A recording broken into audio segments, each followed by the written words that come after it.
10th class విద్యార్థులకి ట్రిగనోమెట్రీలో ఒక important some గురించి ఈ వీడియోలో తెలుసుకుందాం. ముందుగా మన యూట్యూబ్ ఛానల్ని సబ్స్క్రైబ్ చేసుకోండి.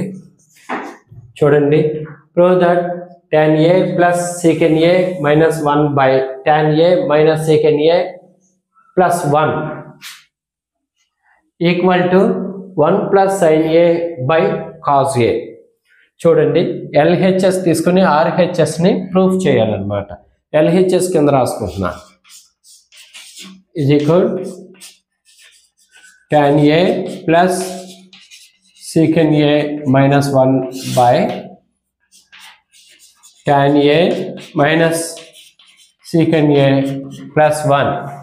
మళ్ళీ ఒకసారి చూడండి, ఇక్కడ tan a plus secant a minus ఈ 1 ఇక్కడ ఇంకొక ఫార్ములా అన్నమాట. మీకు secant square a minus tan square a equal to 1 formula.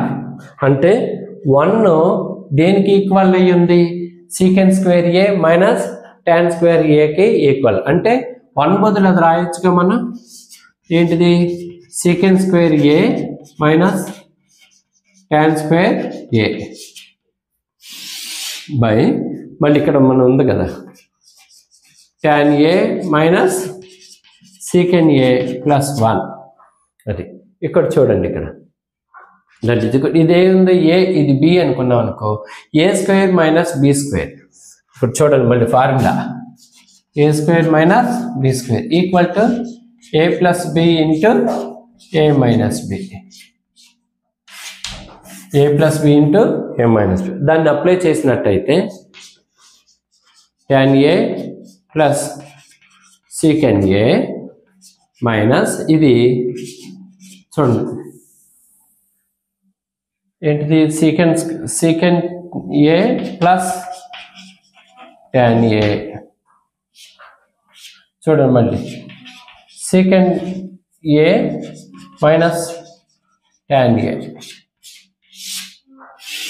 Whole by tan a minus secant a plus 1. ఇక్కడ చూడండి, tan a plus secant a, tan a plus secant a రెండు చోట్ల ఉంది కాబట్టి దాన్ని మనం కామన్ తీస్తున్నాం. చూడండి, tan a plus secant a common తీసేస్తే ఇక్కడ ఎంత ఉంటుంది? దీన్ని పక్కకు లాగేస్తే 1 ఉంటుంది.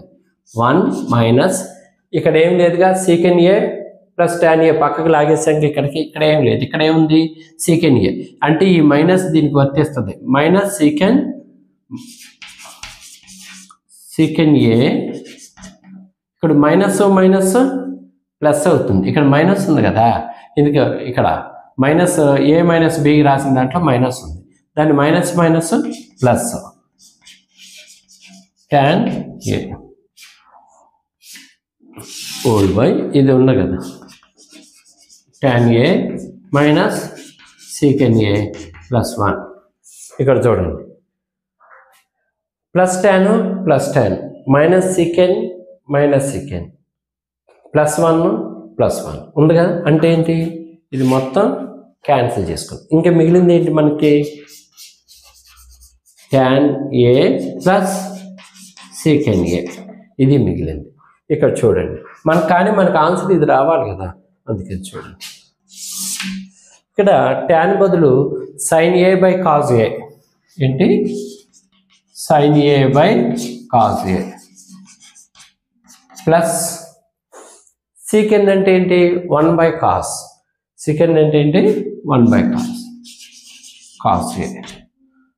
That is equal. ఇక్కడ చూడండి, cos aని LCM కడుతున్నాను.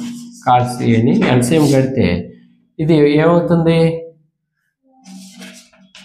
sin a plus 1. అది అంటే లేదు, మనకి RHS లాగా రావాలి అనుకుంటే 1 plus sin a by cos a that is equal RHS. చూసారుగా ఇక్కడ మనకి ఫార్ములాలు కూడా ముఖ్యం అనమాట. మనం చక్కగా అవి నోటెడ్ చేసుకోవాలన్నమాట. ఇది ఇంపార్టెంట్. చక్కగా ఇలా స్టెప్ బై స్టెప్ గానే మనం రాసినట్లయితే మంచి మార్క్స్ గెయిన్ చేస్తానికి అవకాశం ఉంటుంది.